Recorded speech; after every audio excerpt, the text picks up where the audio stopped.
Welcome to another review. I am continuing my journey on the Daily Wire Plus, Convicting a Murderer. We're going to talk about episode 8 today.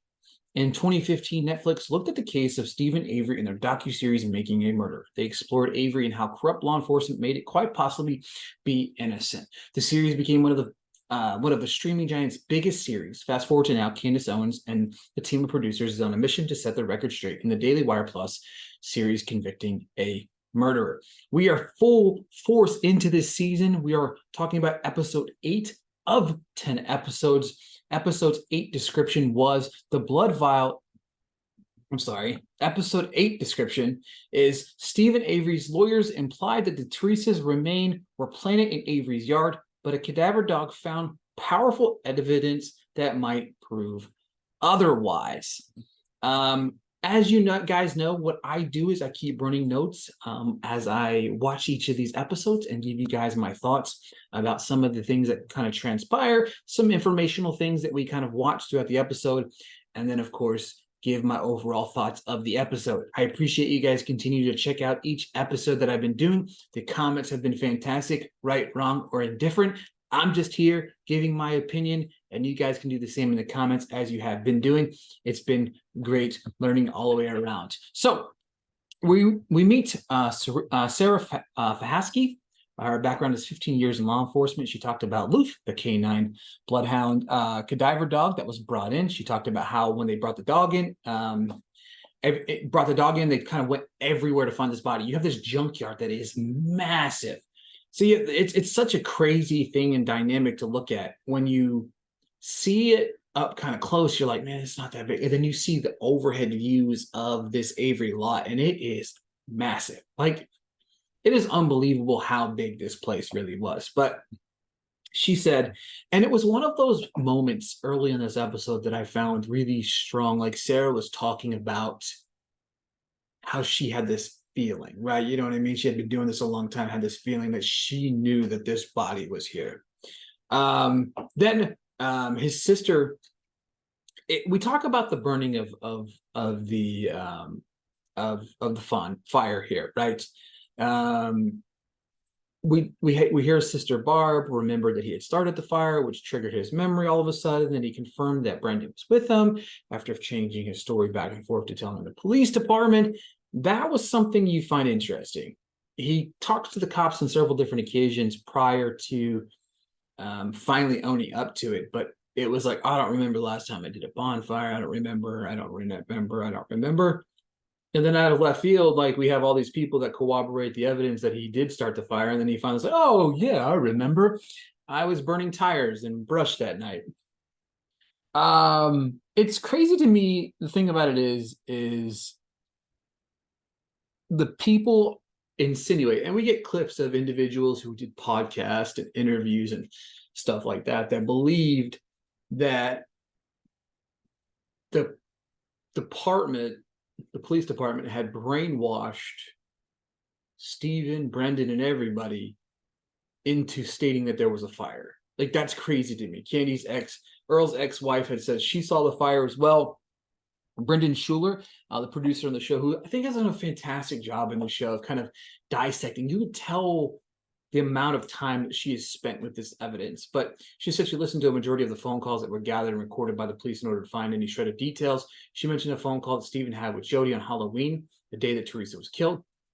He told law enforcement that he was in the house by the time Jody was called. He said he was watching porn. However, Jody found a call that he mentioned that he was searching for a soda that was missing, and it was by his golf cart. Obviously, this is the same time where he says he's inside watching porn. He also mentioned that he was cleaning up the yard a little bit, which, of course, was the opposite of what he had been telling the cops. Brendan had drawn a sketch of the area. There was a dog at Avery's house that was apparently vicious, and we hear a lot of different stories about how these cops kind of stayed away from this area because of this vicious dog, and a lot of that had they chose not to search. And even Sarah had talked about Loof, the dog, like, they just stayed away from that area because of how aggressive that dog is. They did mention, Tom mentioned that, he was like, he wishes that they would have done, investigated that area a little bit sooner. Lou finally went up and down this area. Sarah felt like she found her, and I was happy because the remains had been blown away. Ken talks to Andy Pandy here about the trial and making a murder. You never hear about Lou smelling around Steven's house, the back door of the nearby ponds. They found a shovel, a hammer, a burnt out frame, and they were left at the scene of the fire. Tom mentioned that they had found out they had been human remains. Ken explains to Andy why the coroner was not brought in. Now, Andy's he's a character, and I respect him for his thoroughness, that I do believe that he's probably put into this case himself. But I feel like he's really comes off-putting at times trying to explain the scenario. Now, in the state of Wisconsin, by law, the coroner is supposed to come to the murder/crime scene, identify the body, et cetera, et cetera. However, Brenda explained that there wasn't a body, and as a result, she wouldn't have been called to the site. There's no body. There's no way to say, hey, this person's dead. So the coroner wasn't needed there. On November 10th, 2005, after learning the bones in Steven Avery's pit were human, arson investigators arrived at Avery's property to the grid and photograph the area. There was a big ordeal about the photography. Why wasn't it done beforehand? We hear a conversation from Steven where he talked about burning that night, said it was only tires that he burnt. We get more footage of Brendan talking about how he came home. When he came home, Steven was still outside by the fire, said it was still going on, and he was going to stay on until it was late at night.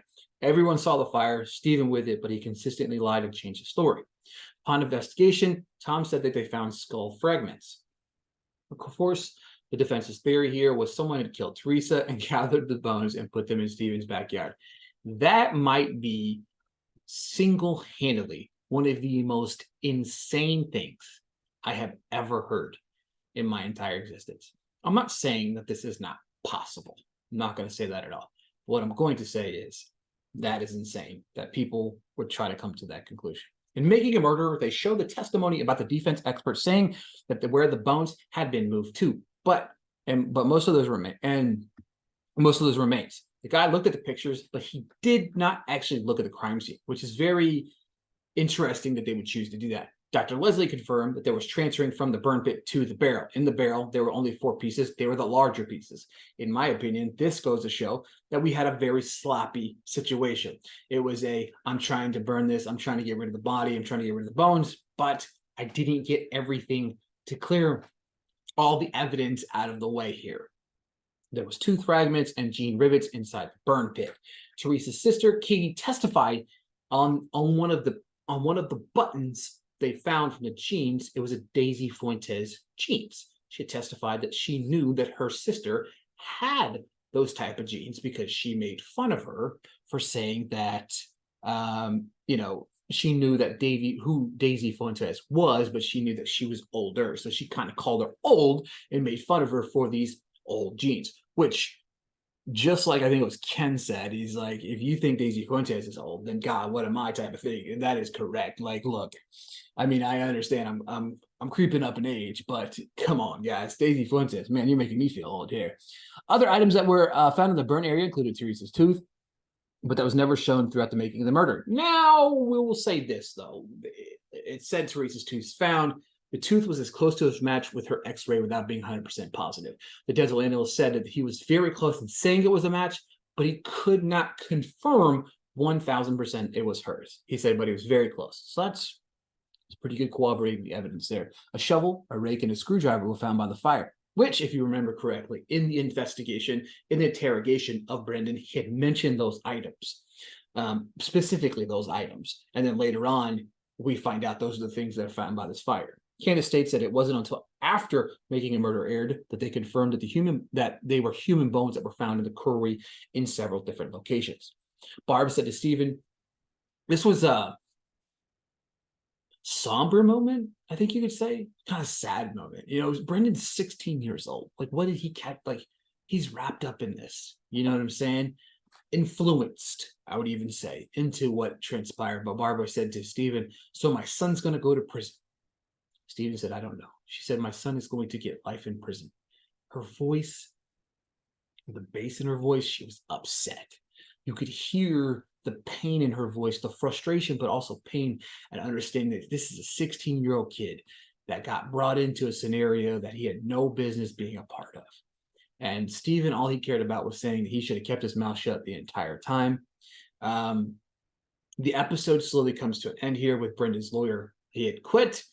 His new lawyer, Len, right after he was hired, before he even met with Brendan, was all over news programs admitting his client was guilty. And from that point on, Brendan really didn't stand a chance. And his excuse went on this news program was like, he already admitted to doing it, et cetera, et cetera. That's insane to me. I can't wait for us to dissect that a little bit more on next week's episode. This was a solid bounce back episode for me. I really felt like the comparable to last episode, which I felt a little bit was kind of filler in some aspects. Obviously, we have the breaking down of what we saw versus what we didn't see. Steven changing his story was completely omitted from Making a Murder. Brendan's confession was coerced by the police, which is something that they ran a running theme throughout Making a Murder. The defense expert opinion on the bones are moved to the burn pit, emphasis that there must have been the police who must have wanted to pin the murder on Steven. That was insinuated by Making a Murderer. Aloof, the bloodhound cadaver, alerted Teresa Hallback, sent on the places that made sense according to Brendan's confession. That's how they, and then of course that was completely omitted. The rivets also omitted from the story. And then of course the changing of the story consistently. Obviously Steven can't seem to remember incriminating evidence from October 31st until someone else remembers him being there. Man, yeah, he told the police he went to bed at 9, but at 8:57 he was on the phone with Jody talking to her.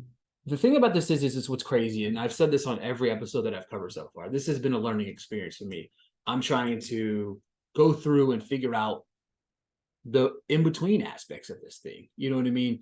You have a lot of damning evidence that Candace Owens has presented, that the producers of Making a Murder purposely left out things to build a case the way they wanted to make this thing one of the most intriguing watches in the history of television.